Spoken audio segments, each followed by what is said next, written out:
بتقول الباب بتاع الغرفة بتاعتهم كانت مفتوحة، وهنا بدأ الخيال يظهر من الطرقة. فأنا هنا قمت بسرعة واتسحبت عشان أشوف مين اللي بره في الطرقة. بتقول إنها طلعت من الأوضة وفضلت ماشية لحد ما وصلت في الصالة، وفتحت النور وبتبص لقت 5 أشخاص قاعدين ومعاهم طفل صغير. وبتقول كان في كمان شخص واقف ورايا أنا ما كنتش حاسة بيه. وبتبص عليهم لقيت ان جلدهم كأنه سايح، ووشهم كان فيه حاجة غريبة، وكمان شعرهم كان بشع جدا. وفجأة بصت وراها وشافت الشخص اللي كان واقف وراها، وعيونه كانت مفتوحة وشكله كان بشع لدرجة ما قدرتش تستحملها، وراحت واقعة على الأرض وفضلت مخبية وشها وتصوت لحد ما جوزها جري عليها وراح واخدها بالحضن وقعد يزعق لهم ويقول لهم انتوا مين اللي سمح لكم تيجوا هنا؟ انا قلت محدش يجي البيت. المرعب بقى انهم ردوا عليه، وجوزها كان بيتكلم بلغتهم مش لغة بشر، كان بيتكلم باللغة السومرية، ودي اللغة الأساسية بتاع الجن. ممكن يتكلم بأي لغة تاني، ولكن دي اللغة الأم، واللغة دي محظورة إن أي حد يتكلم بيها، لأنك ممكن تحضر جن وأنت مش واخد بالك.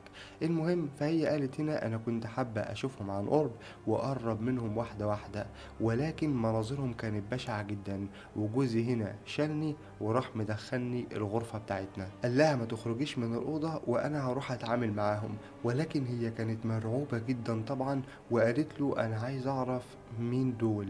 وهنا صدمني بالجواب بتاعه لما قال لي إن دول عيلته. وهنا عرفت إن جوزي مش بشري، وإنه بيعرف يتعامل مع الكائنات دي. وفي الوقت ده جوزها خرج من الغرفة بتاعتهم وراح عشان يكلمهم، وهي بتقول إنها كانت مرعوبة جدا لأنها كانت سامعة صوت صياح عالي جدا وكأنهم بيتخانقوا. ولكن فجأة ومرة واحدة الصوت اختفى تماما، وحد راح فاتح عليها باب الأوضة وطلع جوزها وقال لها خلاص ما تخافيش، مش هتشوفيهم تاني ومش هيظهروا في الصالة أبدا. هنا طبعا هو أكد عليها إنها ما تحكيش أي حاجة لعيلتها، وإن الموضوع ده يفضل ما بينهم. حاولت تفهم منه أي حاجة لكنه رفض وقال لها الوقت متأخر، والوقت ده بالتحديد كان الساعة 3 بالليل.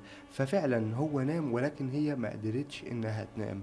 تاني يوم بقى كان بيحضر شنطته عشان رايح الشغل. فهنا قبل ما ينزل وقبل ما يعمل اي حاجة قالت له انت لازم تشرح لي اللي حصل، وليه عيلتك كان اشكالهم كده مع انك انت شكلك مختلف تماما ولبسك كويس وكل حاجة فيك تمام. وقالت له لو ما شرحت